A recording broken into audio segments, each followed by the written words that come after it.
Bill and Hillary Clinton are progressives, and Hillary Clinton has done nothing more than put progressive policies forth her entire life. And yes, we are all allowed to choose to call. You know, oftentimes in the state of Florida, we make the news for national headlines and things in which we should not be proud of, like stand your ground. But there are a few things that we can be proud of in this state. That's why I mentioned the Affordable Care Act.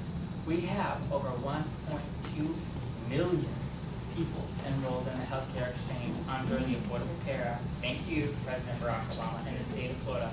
We lead the entire country in enrollments in the Health Care Act here in the state of Florida than any other state. And a lot of those people are seniors, and for the first time, young people under the age of 26, because of the Affordable Care Act, they're allowed to stay on their parents' health insurance plan, regardless of whether or not they have a pre-existing condition or a disability. The Affordable Care Act, despite what some people say, regardless of whether you're a Democrat, Republican, or whatever you might be, it is wildly popular with seniors, especially here in the state of Florida. But to my surprise, and I'm sure to your surprise as well, the state that's number 2 that leads us in health enrollment exchange for the entire country is Texas. A very red state. Seniors, a lot of the seniors I've run into, even a lot of them that are Republican, they love the Affordable Care Act, yet they are voting for the very people who are trying to dismantle their health insurance. But I'm very proud of this head of Barack Obama and what he has done.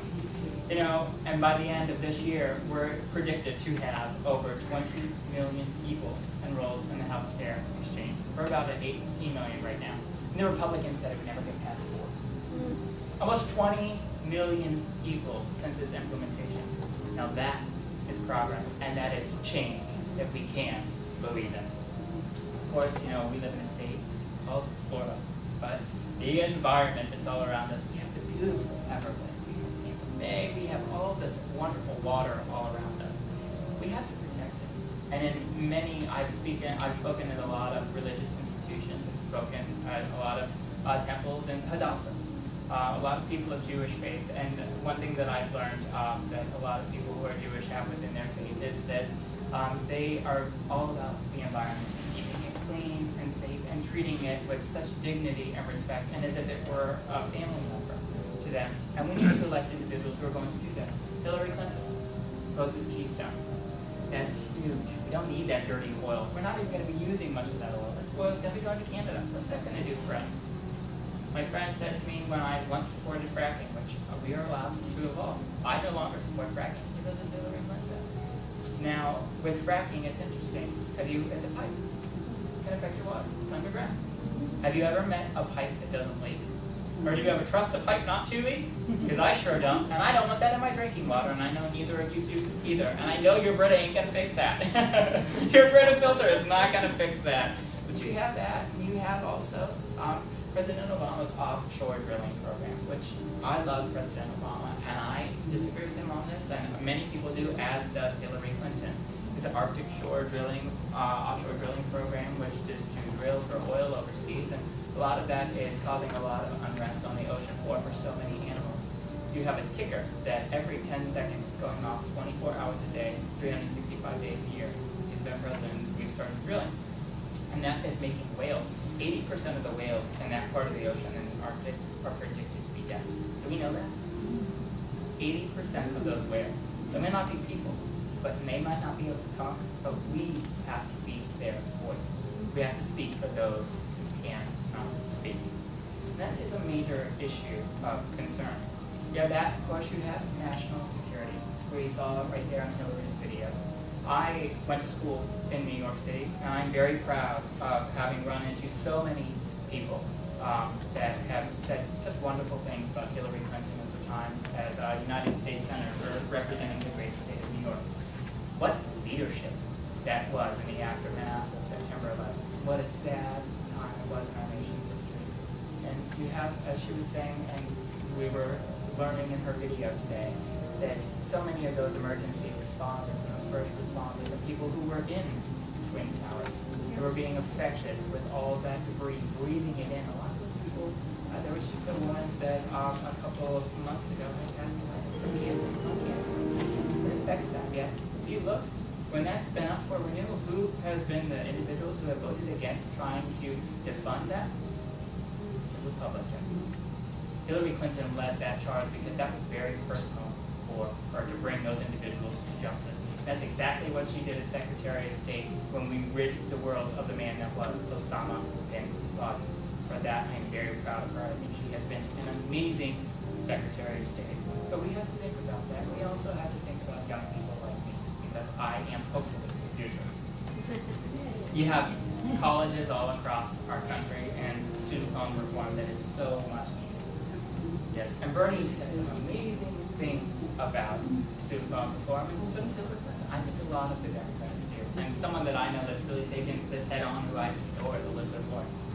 Would you love to see that? I know it won't happen in my mind, but Clinton, Warren, just two women. I just watch Donald Trump explode because it would be huge. It would be huge.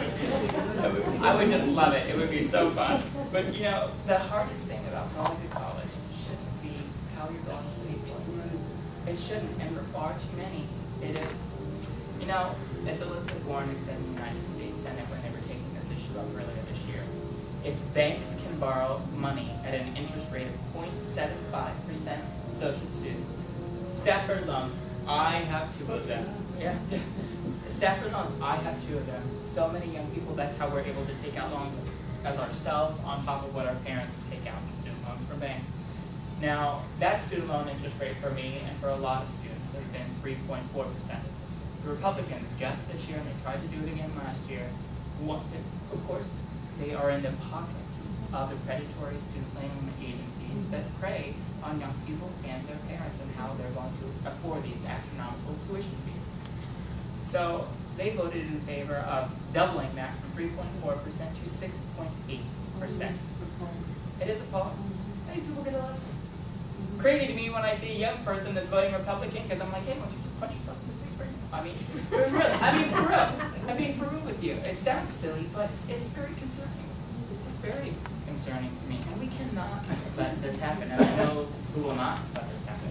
Hillary Clinton will not let this happen. Hillary will make sure that students and parents are able to afford the expenses for children and young people to obtain a higher education in our country. She's even endorsed President Barack Obama's free community college program, which is if you are going to community college and you are pursuing a career in public service, it should be free.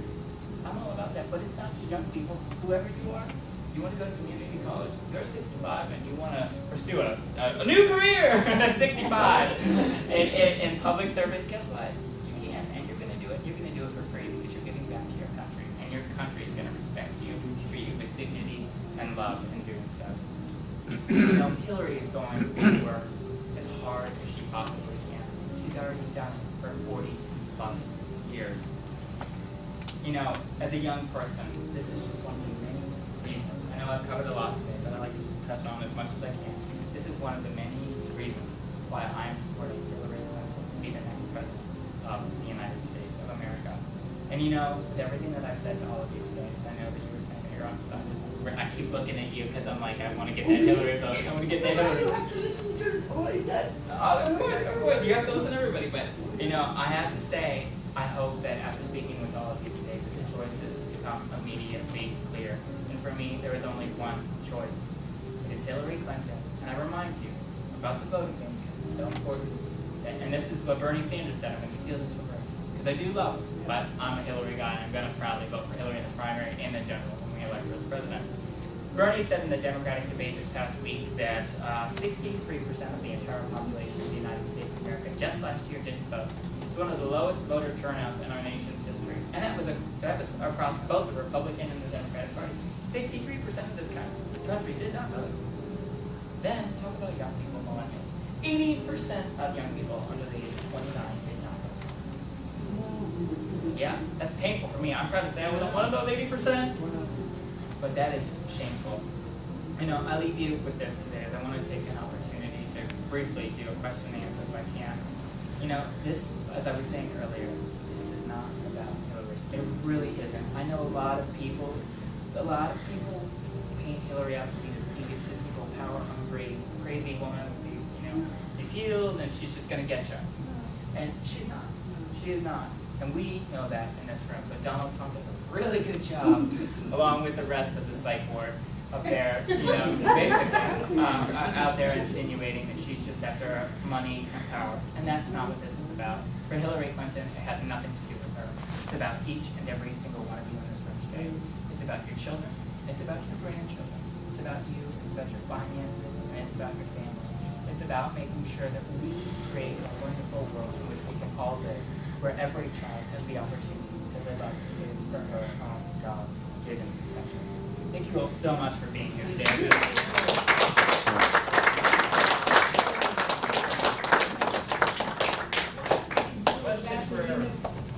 About the universities and the colleges that are not allowing their students who are from out of town to go where they want to go back to the States. So you know. That's an issue. I ran into the issue myself. I waited till last minute. But last year, August 26th, as I was saying, that was also Women's Equality Day. Last year, that was the Democratic primary for governor. I went to proudly go cast my vote for my good friend that I've known for quite some time, former Florida State Senator Nan Rich. And I went to go vote for her, and I used color ID. And that's not a valid, issue of any kind of personal identification that they would take. And then that led me to talking to the woman who is the supervisor of the Board of Elections for Pinellas County. Pinellas County is a pretty big deal. It's the most densely populated county in the entire state. Population of over 972,000 people. So when you have a lot of these, young people that are being told that they can't vote, they're turning them away from the polls, you have to look. It's like John was saying, look who the supervisor of elections are. Because I looked that woman up, I found out her birthday. She's a Republican. They don't want young people voting. They don't want young people to vote. You know why? Because they're either crazy and libertarian and they want to legalize all drugs. Or they're smart and they're Democrats and they know what's actually going to get done in this country. So you have to get them to vote by mail. The best thing to do is to try to get, I think, young people to vote by mail. And, that's something that we did not really invest in last year. Going back to 2014 with Charlie Crist, the one big thing that I saw the Florida Democratic Party do, we have the advisory task force for the Florida Democratic Party. That's a joint task force overseen by former Orlando Police Chief Val Demings, a lovely African-American woman who is now running for United States Congress, and she's going to win next year. And then, of course, our lovely United States Senator Bill Nelson. They oversee their task force, and they look at what we've done just last year and what we can do better to not have to learn some of those mistakes the hard way. So we win and we go blue as blue can be here in the state of Florida in 2016. Last year, when we were targeting people for medical marijuana, it was one of the amendments last year. I voted in favor of it, and they were targeting a lot of young people at college campuses. John Morgan, he lives right over in Tampa, and saying he right by me.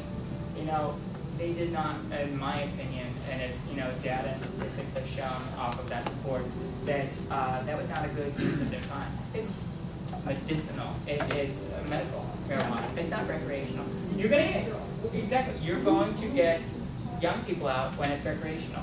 Young people don't have all these ailments and disabilities overwhelmingly to come out in such a huge number to go out and vote for medical marijuana. Who they should have been targeting? They should have been targeting people under the age of 55 that have arthritis, diabetes, multiple sclerosis, and other physical ailments and disabilities that need that are in pain. They should have been targeting seniors, and they didn't. And when they did that last year, they didn't do anything but vote by mail. And that's what they should have been doing, because I know when I was in college, the last thing I was thinking about, well, I'm not lying, I was always thinking about voting, but I'm very politically inclined and I care. And that's not the average young person under the age of 29. I'm very different than a lot of young people. But for the average young person, they're not thinking about, November of 2016. They're not thinking about these municipal races in March next year. They're not thinking about these municipal races that we have in 3 weeks. They're not thinking about that at all. They're thinking about, oh my gosh, how am I going to get to this class and that class? How am I going to pass this? They're cramming last minute because as the cost of living goes up, so many people are having a really hard time affording college, and they're having to work 2 or 3 jobs just to get themselves by in college. They're not. And that's one thing that we should do, and that's one thing that hopefully, John, you can mention that to Beverly Ledbetter, if she's a teacher at St. Leo's University. It's something that we can mention to her. That's something we need to get better about, is trying to get these young people to vote by mail. Because all they have to do is mail. How do you reach them? Not in newspapers anymore. They're not always television news, they use these things, but is there anything like this? It's on these things. All that stuff is on these things. All that stuff. My generation is very tech savvy, which is interesting. They're all about computers and iPads and Facebook this and Facebook that and Twitter that. Well, I think that that's what we need to do. I think that we need to bring voting into the 21st century. We're still stuck. We are stuck way back. The idea of voting and voter education, we don't really have voter education. Because if we actually did, I think that Democrats would, oh my gosh, we would be controlling a lot more offices than we do across the entire country, from every local office to national. 2017, we will have voting registration online in Florida. And that's amazing. And yeah, it's an amazing thing. And Brian Corley, who will be here next month, Dad, is now the head of the Florida's Supervisor of Elections Association.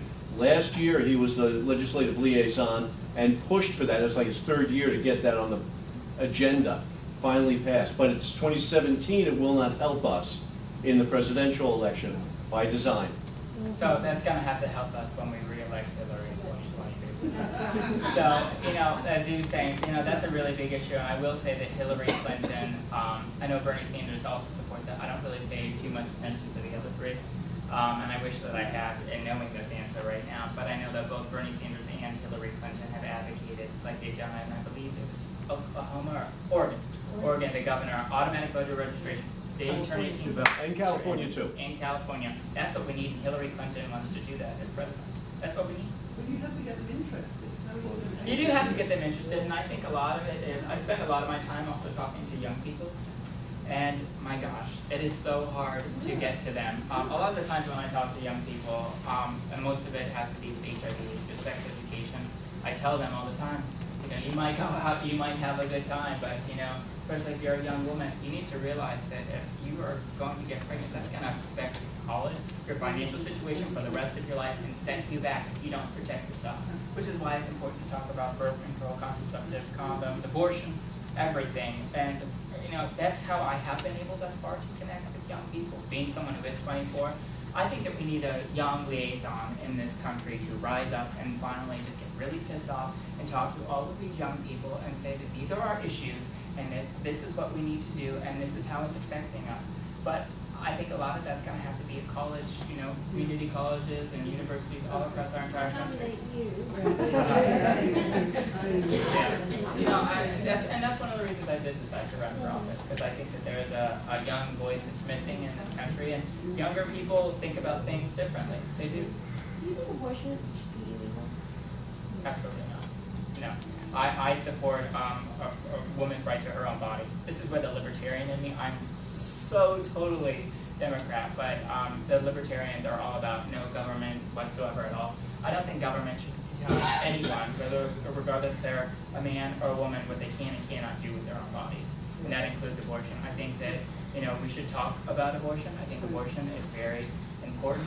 Hillary Clinton, going back to her, she founded the Campaign Against Teenage Pregnancy in 1994, and data has shown from the time of 1994 up until 2002, when it was dismantled, unfortunately, by First Lady Laura Bush, that when you actually give young people, or people in general, both men and women, access to contraceptives, birth control, condoms, and access to abortion, which I do believe should be legal, safe, and very rare, that when you give them access to that education and those kind of resources, the rate of abortion actually decreases. But when you can't keep men and women in ignorance, and when you do things like ignorantly create a lot of these abortion laws in this 24-hour waiting period for an abortion, that guilt period that we now have here in the state of Florida, it actually increases the rate of abortion. And I remind you, something that we can all leave here just today when we say Planned Parenthood, it's important to stand with Planned Parenthood and know the math and the facts behind it. Consistently for the last 8 years, on average, 3% of the services that Planned Parenthood nationally has provided have only been abortions. 56 of those have been HIV tests and STD screenings. Abortion is a very small part of it, but I no matter what, I always support a woman having the right to her own body. I'm a man, and I wouldn't want someone to tell me what I can and cannot do. Aaron, can I make a point about the young people? If you remember, well, you remember, but in the 60s, I remember. You read about it. I read about it. Yeah, you read about it.